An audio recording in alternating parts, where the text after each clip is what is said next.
Hey family, welcome back to this YouTube channel. My name is Godwin Freeman and I want to encourage you to subscribe to this YouTube channel, like this video, share it with your friends and your loved ones, and most importantly, don't forget to leave your comments in the comment section. So I'm here with another YouTube video to answer a very important question amongst people with regards to relationship. How do I avoid being played? Sometimes I enter into a relationship and I know this person for who they truly are. And I tell myself that if I knew these traits or these characteristics or these features about them, I would have never entered into a relationship with them. Some people are asking, when is it the right time for me to know that I've known this person in and out and I'm right to enter into a relationship with this person? People enter into relationships and they notice a lot of things about their partners and they're like, wow, where are all these things coming from? So how do I avoid being played?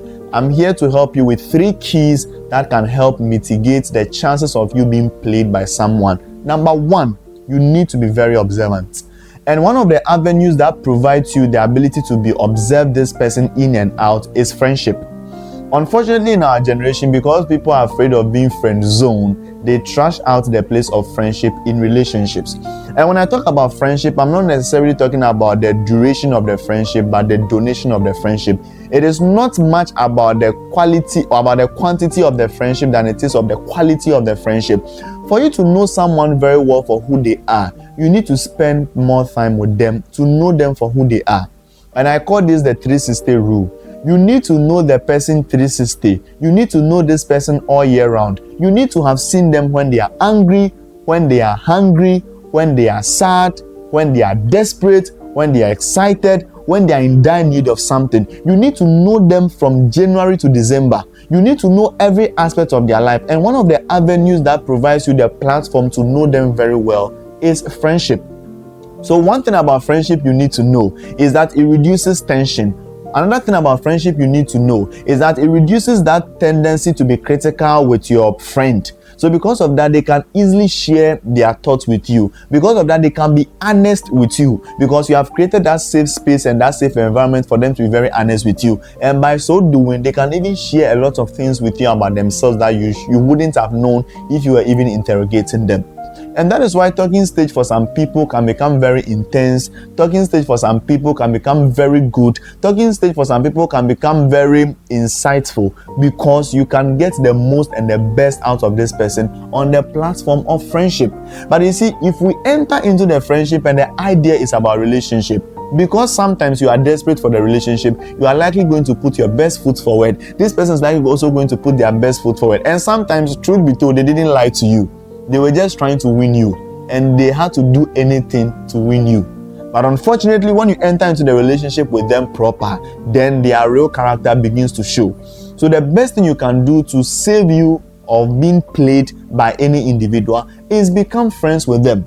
Let's put aside relationships. Let's put aside the desperation to enter into a romantic relationship, and let's be friends. Let's talk. Let's chit chat. Let me know more about you. Let me know about what takes you. Let me know more about your temperament. Let me know more about your personality type. Let me know more about your strength and your weakness. Let me know more about you. I want to see you in your down moments. I want to see you in your highs. All these things can help you to assess this person through observation to know whether this person is a player or not. But then again, friendship may also not suffice if you want to actually spot someone whether they are a player or not. So that brings us to the second key to help you effectively know whether this person is a player or not.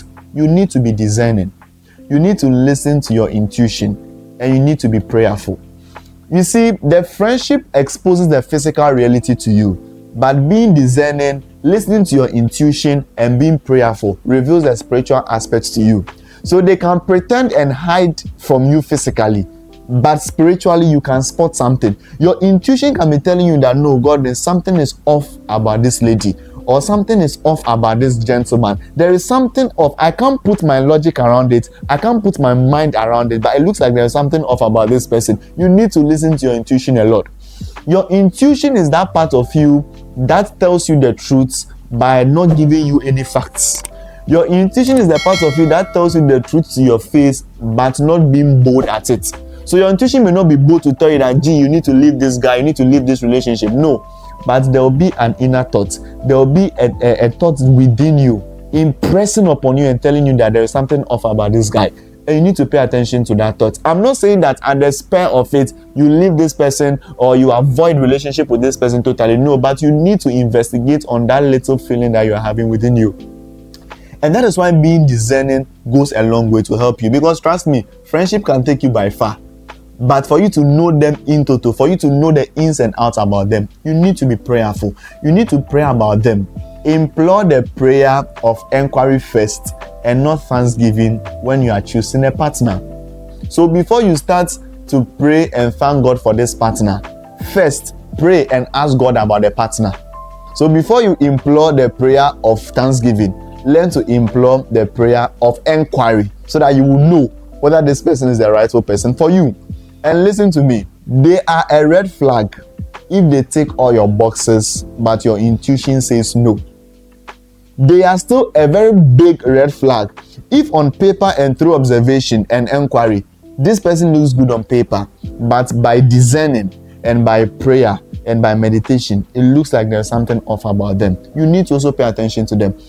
I speak to people who have gone through breakups and I ask them that from their onset, did you know that there was something off about this person? They're like, yeah, Godwin, there was something. I couldn't put my logic and fact around it, but I knew there was something off about them. And sometimes it's not because they are bad people. It is just that both of you can't gel together. It's that both of you can't fit into each other's space well. So individually, you guys are good. Coming together, you guys are not good. So the fact that you are good individually doesn't mean you guys can be good can be good with each other. But then alongside, you still continue to spot certain things around their character, around their personality traits, and you feel that no, these things are not something good to write home about. What do I do? This brings us to the third key to help you avoid being played. Speak up. You need to speak up. You need to be constructive about having a discussion with them. Because when we started the relationship, I didn't see these things play out. When we began this relationship, you were all good and all nice and all groovy. You were all kind and all. But it looks like that is not what I'm seeing now after I said yes to your proposal. So what do? You need to have a constructive discussion with them. You need to have a sit-down conversation with them. I always tell people, see, red flags are not to be seen, then you run away. Red flags are supposed to be seen, then we discuss it. Let's have a constructive discussion. A safe-free, a non-threatening environment to discuss these things. And by discussing these traits with them that you think is off about their character, if they decide that, okay, they are going to try their best to work on it, then we know that, okay, we can give leeway there because they have promised to work on it. And again, you must also pay attention to their effort, the effort they are putting in place to make it work. But at the end of the day, if you want to avoid being played, you have done the friendship, you have done the discernment, and finally is to do the conversation. You need to speak with them. You need to have an honest and a candid conversation with them. That this is what you have seen about their character and you don't think is something right. See, if you want to be quiet because you think that something will be wrong when you speak up, my brothers, my sisters, something is actually wrong in the first place. The fact that you're actually quiet about it means that you know how catastrophic it is going to be when you echo your concern. You either say it now, but you guys find solution for it now, or you allow it to fester for years and it looks like they waste your time in the long haul because it may be the same response you are going to get. So at the end of the day, you need to still have a conversation with them where the friendship failed, where the discernment failed. If you still spot something about them in the course of the relationship and you think it's nothing good to write home about, talk to them about it and know how they respond from there. From their reactions or their actions, you can tell whether, okay, are they teachable, are they humble enough to listen to your concern and try their best to become better at it. If they are not doing anything about it, listen to me, if they are not doing anything about it, they are not showing any effort, they are not validating your feelings, they are making you feel like it's irrelevant, they are making you think that it's not important, which is a concern to you, then you need to actually question your insistence of being in such an unhealthy dynamic. Because at the end of the day, if the friendship failed, if the discernment failed, you don't want the third one to also fail. by having a constructive conversation with them.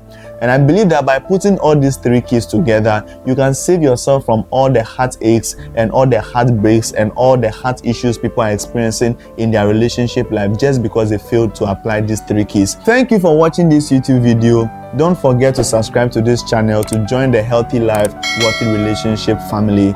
Share these videos with your friends and your loved ones. Like this video, and most importantly, leave your comments in the comment section and we'll attend to them. Thank you.